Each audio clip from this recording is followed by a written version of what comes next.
பல்லாயிரக்கணக்கான ஆசிரியர்கள் கைது செய்யப்பட்டு மாலையிலே விடுவிக்கப்பட்டார்கள்.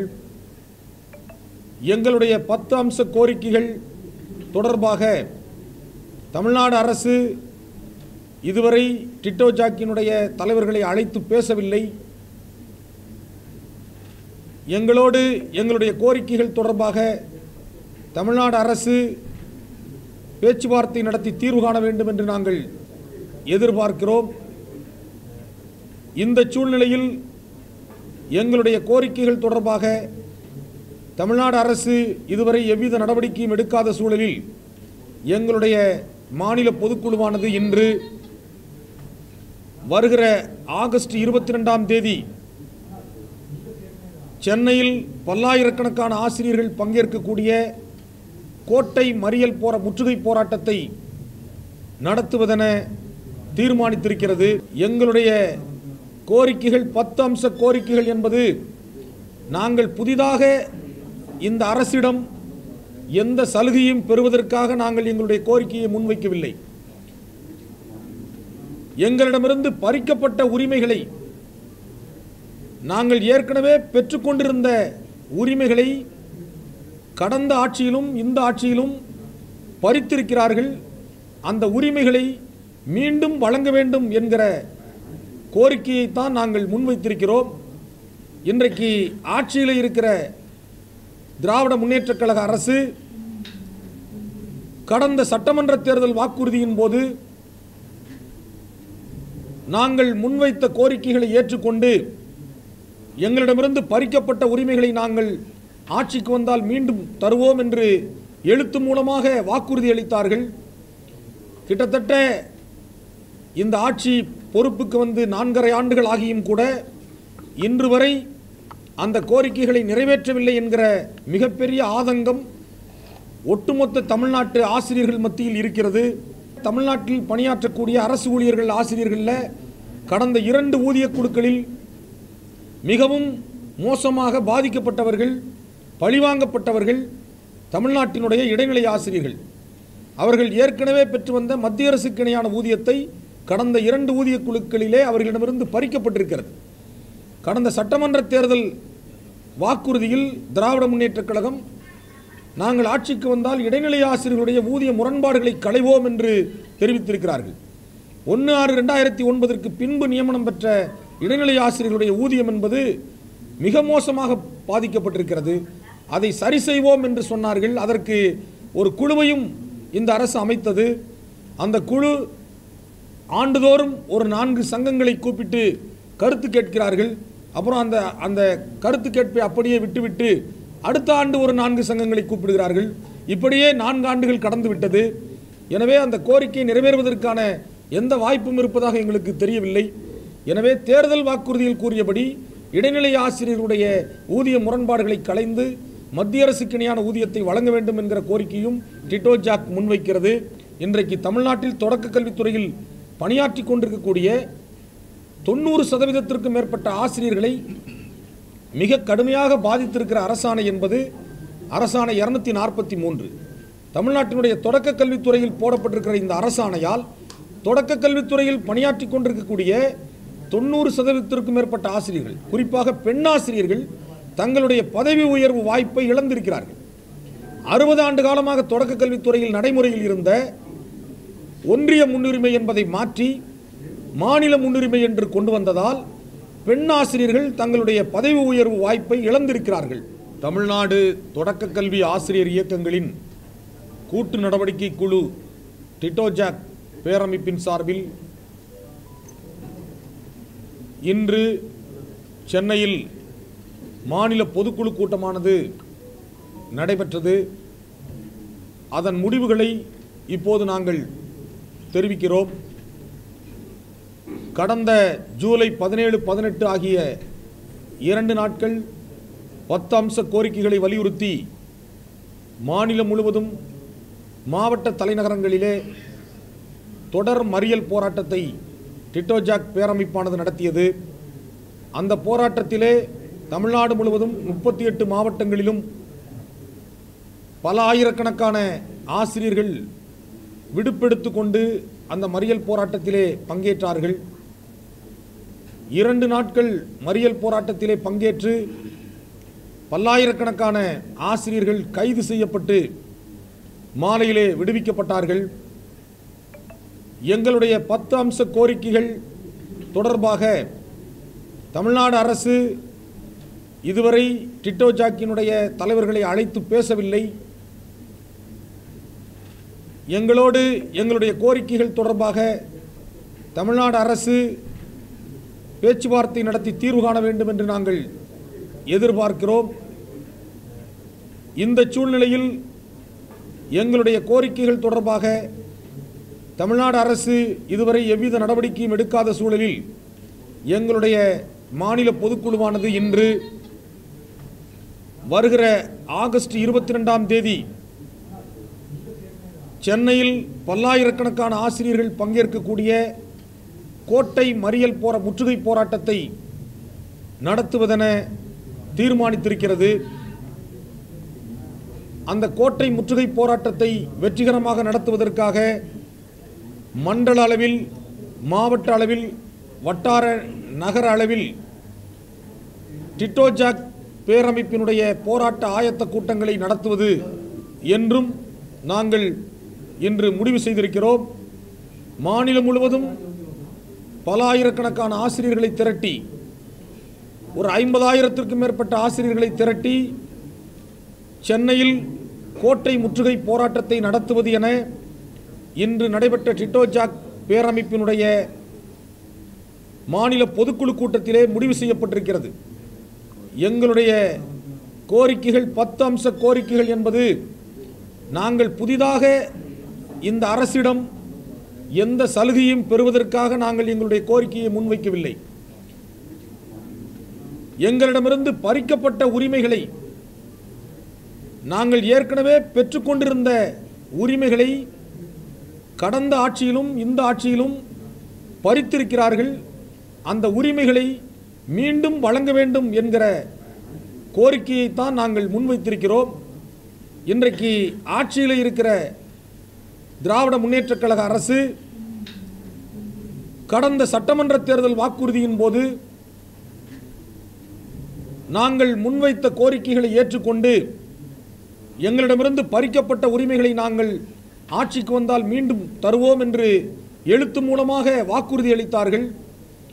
கிட்டத்தட்ட இந்த ஆட்சி பொறுப்புக்கு வந்து 4.5 ஆண்டுகள் ஆகியும் கூட இன்று வரை அந்த கோரிக்கைகளை நிறைவேற்றவில்லை என்கிற மிகப்பெரிய ஆதங்கம் ஒட்டுமொத்த தமிழ்நாட்டு ஆசிரியர்கள் மத்தியில் இருக்கிறது. அதில் குறிப்பாக எங்களுடைய வாழ்வாதார கோரிக்கையான பழைய ஓய்வூதிய திட்டத்தை மீண்டும் கொண்டு வருவோம் என்று தேர்தல் வாக்குறுதியிலே கூறினார்கள். இப்போது அதற்காக ஒரு குழுவை 4 ஆண்டுகள் கழித்து அமைத்திருக்கிறார்கள். 3 நபர் குழு. அந்த குழு இதுவரை எந்தவிதமான பணியையும் மேற்கொண்டதாக தெரியவில்லை. இந்த ஆட்சியினுடைய காலத்திற்குள்ளாக எங்களுடைய கோரிக்கைகளை நிறைவேற்றுவதற்கான எந்தவிதமான அறிகுறியும் தெரியாத நிலையில் வாழ்வாதார கோரிக்கையான பழைய ஓய்வூதிய திட்டத்தை உடனடியாக இந்த அரசு அமல்படுத்த வேண்டும் என்கிற கோரிக்கையை நாங்கள் முன்வைக்கிறோம். அதேபோன்று ஒட்டுமொத்தமாக தமிழ்நாட்டில் பணியாற்றக்கூடிய அரசு ஊழியர்கள், ஆசிரியர்களில் கடந்த 2 ஊதிய குழுக்களில் மிகவும் மோசமாக பாதிக்கப்பட்டவர்கள், பழிவாங்கப்பட்டவர்கள் தமிழ்நாட்டினுடைய இடைநிலை ஆசிரியர்கள். அவர்கள் ஏற்கனவே பெற்று வந்த மத்திய அரசுக்கு இணையான ஊதியத்தை கடந்த 2 ஊதிய குழுக்களிலே அவர்களிடமிருந்து பறிக்கப்பட்டிருக்கிறது. கடந்த சட்டமன்ற தேர்தல் வாக்குறுதியில் திராவிட முன்னேற்றக் கழகம் நாங்கள் ஆட்சிக்கு வந்தால் இடைநிலை ஆசிரியர்களுடைய ஊதிய முரண்பாடுகளை களைவோம் என்று தெரிவித்திருக்கிறார்கள். 1/6/2009 பின்பு நியமனம் பெற்ற இடைநிலை ஆசிரியர்களுடைய ஊதியம் என்பது மிக மோசமாக பாதிக்கப்பட்டிருக்கிறது. அதை சரி செய்வோம் என்று சொன்னார்கள். அதற்கு ஒரு குழுவையும் இந்த அரசு அமைத்தது. அந்த குழு ஆண்டுதோறும் ஒரு 4 சங்கங்களை கூப்பிட்டு கருத்து கேட்கிறார்கள். அப்புறம் அந்த கருத்து கேட்பை அப்படியே விட்டுவிட்டு அடுத்த ஆண்டு ஒரு 4 சங்கங்களை கூப்பிடுகிறார்கள். இப்படியே 4 ஆண்டுகள் கடந்து விட்டது. எனவே அந்த கோரிக்கை நிறைவேறுவதற்கான எந்த வாய்ப்பும் இருப்பதாக எங்களுக்கு தெரியவில்லை. எனவே தேர்தல் வாக்குறுதியில் கூறியபடி இடைநிலை ஆசிரியர்களுடைய ஊதிய முரண்பாடுகளை களைந்து மத்திய அரசுக்கு இணையான ஊதியத்தை வழங்க வேண்டும் என்கிற கோரிக்கையும் டிட்டோ ஜாக் முன்வைக்கிறது. அதே போன்று இன்றைக்கு தமிழ்நாட்டில் தொடக்க கல்வித்துறையில் பணியாற்றி கொண்டிருக்கக்கூடிய 90% மேற்பட்ட ஆசிரியர்களை மிக கடுமையாக பாதித்திருக்கிற அரசாணை என்பது அரசாணை 243. தமிழ்நாட்டினுடைய தொடக்க கல்வித்துறையில் போடப்பட்டிருக்கிற இந்த அரசாணையால் தொடக்க கல்வித்துறையில் பணியாற்றி கொண்டிருக்கக்கூடிய 90% மேற்பட்ட ஆசிரியர்கள், குறிப்பாக பெண் ஆசிரியர்கள், தங்களுடைய பதவி உயர்வு வாய்ப்பை இழந்திருக்கிறார்கள். 60 ஆண்டு காலமாக தொடக்க கல்வித்துறையில் நடைமுறையில் இருந்த ஒன்றிய முன்னுரிமை என்பதை மாற்றி மாநில முன்னுரிமை என்று கொண்டு வந்ததால் பெண் ஆசிரியர்கள் தங்களுடைய பதவி உயர்வு வாய்ப்பை இழந்திருக்கிறார்கள். எனவே ஒட்டுமொத்த தொடக்க கல்வித்துறையில் பணியாற்றி கொண்டிருக்கக்கூடிய ஆசிரியர் பெருமக்கள் மிகப்பெரிய மன உளைச்சலோடு பணியாற்றி கொண்டிருக்கிறார்கள். இந்த அரசாணை 243னால தமிழ்நாட்டில் ஒரு ஆரம்ப பள்ளி தலைமை ஆசிரியர், நடுநிலைப்பள்ளி தலைமை ஆசிரியராக பதவி உயர்வில் செல்வதற்கான வாய்ப்பு பறிக்கப்பட்டிருக்கிறது. ஒரு இடைநிலை ஆசிரியர் நேரடியாக பட்டதாரி ஆசிரியராக பதவி உயர்வில் செல்வதற்கான வாய்ப்பு பறிக்கப்பட்டிருக்கிறது. இதெல்லாம் ஒட்டுமொத்தமாக தொடக்க கல்வித்துறையினுடைய ஆசிரியர்களுக்கு செய்யப்பட்டிருக்கிற ஒரு மிகப்பெரிய அநீதி. இந்த அரசாணையை முற்றிலுமாக ரத்து செய்ய வேண்டும் என்கிற கோரிக்கையை நாங்கள் முன்வைத்திருக்கிறோம். அதே போன்று இன்றைக்கு தமிழ்நாட்டில் கடந்த 12 ஆண்டு காலமாக தமிழ்நாட்டின் தொடக்க கல்வித்துறையில் ஒரு நிரந்தர ஆசிரியரை கூட நியமிக்காத நிலைமை என்பது இருந்தது. ஆனால் நாளை நம்முடைய மாண்புமிகு தமிழ்நாடு முதலமைச்சர் அவர்களுடைய தலைமையிலே ஒரு 2340 பேருக்கு இடைநிலை ஆசிரியர் பணி நியமனத்திற்கான ஆணை வழங்கப்படவிருக்கிறது. அதை நாங்கள் வரவேற்கிறோம். ஆனால் அதே நேரத்தில் இன்னும் பல ஆயிரக்கணக்கான ஆசிரியர் பணியிடங்கள் காலியாக இருக்கிறது. எனவே மாணவர்களுடைய நலன் கருதி அந்த பணியிடங்கள், அனைத்து பணியிடங்களையும், காலி பணியிடங்களையும் நிரப்ப வேண்டும் என்கிற கோரிக்கையும் நாங்கள் இங்கே முன்வைக்கிறோம்.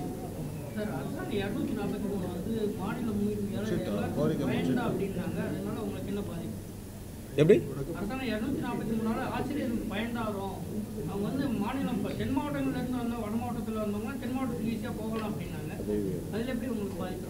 அதை நீங்கள், அதாவது அப்படி யாருக்கும் பெரிய பயன் தரக்கூடிய அரசாணை இல்லை. அது பெரும்பாலான ஆசிரியர்களுக்கு அது பாதிப்பை தரக்கூடிய அரசாணை. நான் ஏற்கனவே சொன்ன மாதிரி அவருடைய முன்னுரிமையை பாதிக்குது, பதவி உயர்வை பாதிக்கிறது. இப்போ பணி மாறுதலில் வாய்ப்பு கிடைத்தவர்கள் போயிருக்கிறாங்க. ஆனால் அவர்களுடைய பதவி உயர்வு என்பது வருகிற போது நிச்சயமாக 90% ஆசிரியர்களுடைய பதவி உயர்வு வாய்ப்பு நிச்சயமாக அந்த அரசாணையால் பறிக்கப்படும். குறிப்பாக பெண் ஆசிரியர்கள்.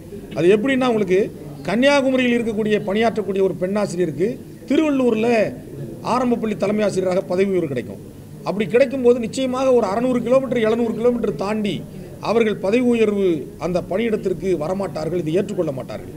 எனவே அவர்களுடைய பதவி உயர்வை பாதிக்கிறது. ஒரு 60 ஆண்டுகளாக நடைமுறையில் இருந்த அந்த நடைமுறையை மாற்றிய அரசாணை 243. அரசாணையை திருத்தம் செய்வதாக சொன்னார்கள். ஆனால் இதுவரை எந்த விதமான நடவடிக்கையும் எடுக்கப்படவில்லை.